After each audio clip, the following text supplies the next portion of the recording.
Kumusta mga ka-farmers? Ngayon, pag-usapan natin ang napakahalagang bahagi ng pangangalaga ng ating mga panananim sa sektor ng agrikultura. Alam niyo ba na ang ating mga pananim ay hindi lang basta mga halaman? Sila ang nagbibigay sa atin ng pagkain, kabuhayan at buhay. Kaya naman, napakahalaga na alagaan natin sila. Una, kailangan nating tiyakin na ang ating mga pananim ay may sapat na tubig at mga tamang irigasyon ay mahalaga upang sila ay lumago ng maayos.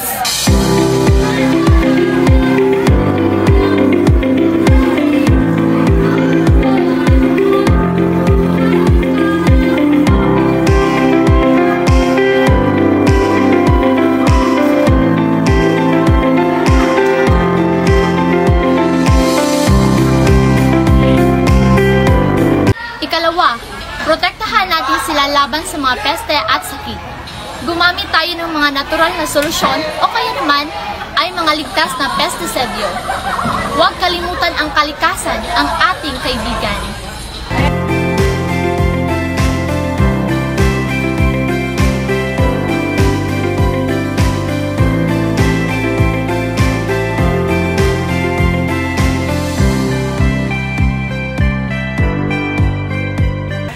Alagaan ang mga lupa.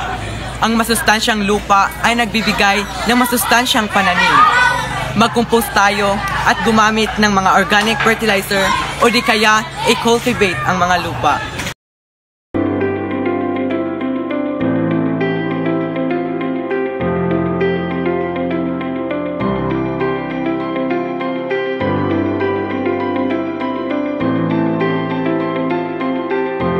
Kaya mga ka-farmers, alagaan at protektahan natin ang ating mga pananim. Sa simpleng hakbang, makamit natin ang masaganang ani at mas magandang kinabukasan.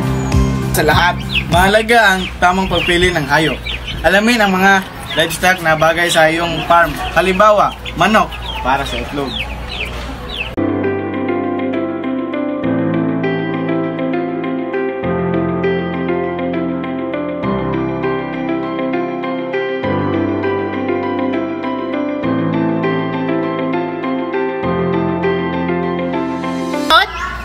Pagkain, siguraduhin balanse ang diet ng iyong mga hayop, maaaring magbigay ng commercial feeds na may tamang nutrisyon.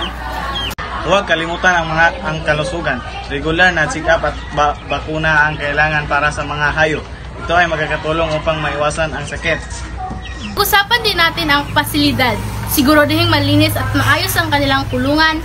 Dapat ay may sapat na espasyo para sa kanilang galaw.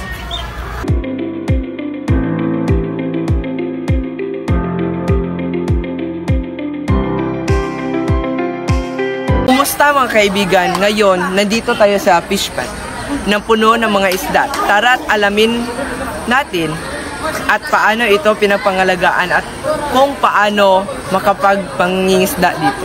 Ating fish pond.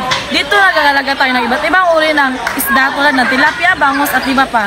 Ang fish pond ay isang magandang paraan upang makuha ng sariwang isda habang pinapangalagaan ang ating kalikasan. Alaga ang tamang pangangalaga sa ating fish pond. Kailangan natin siguraduhin na malinis ang tubig at sapat ang oxygen. At tamang pagkain ng mga isda. Regular din ang pag-check up sa kanilang kalusugan.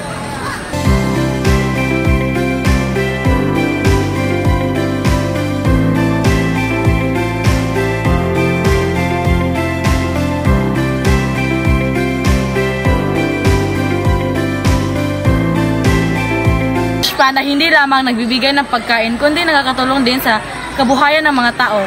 Maaari itong maging source ng kita at nagbibigay ng oportunidad sa mga lokal na mangingisda.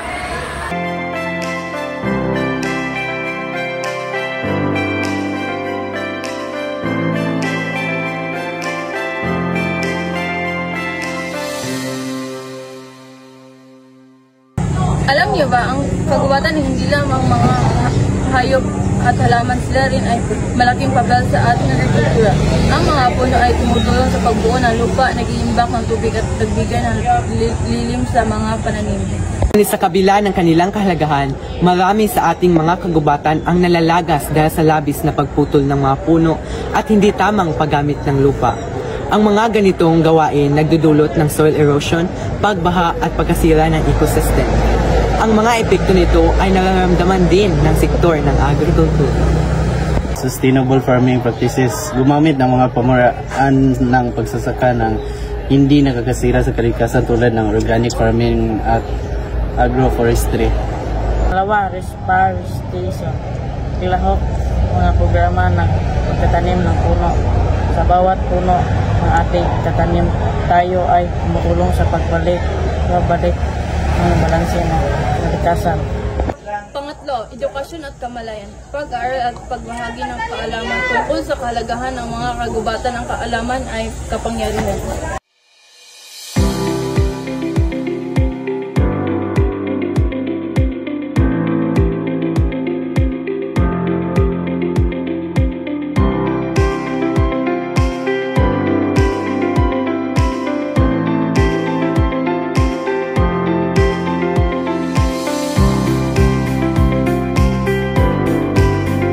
Ang pangangalaga sa ating mga kagubatan ay hindi lamang itutungkulin ng ilang tao. Ito ay responsibilidad ng bawat isa sa atin. Sa pamamagitan ng sama-samang pagkilos, maaari nating mapanatili ang yaman ng kalikasan at masiguro ang magandang kinabukasan para sa ating sektor ng agrikultura.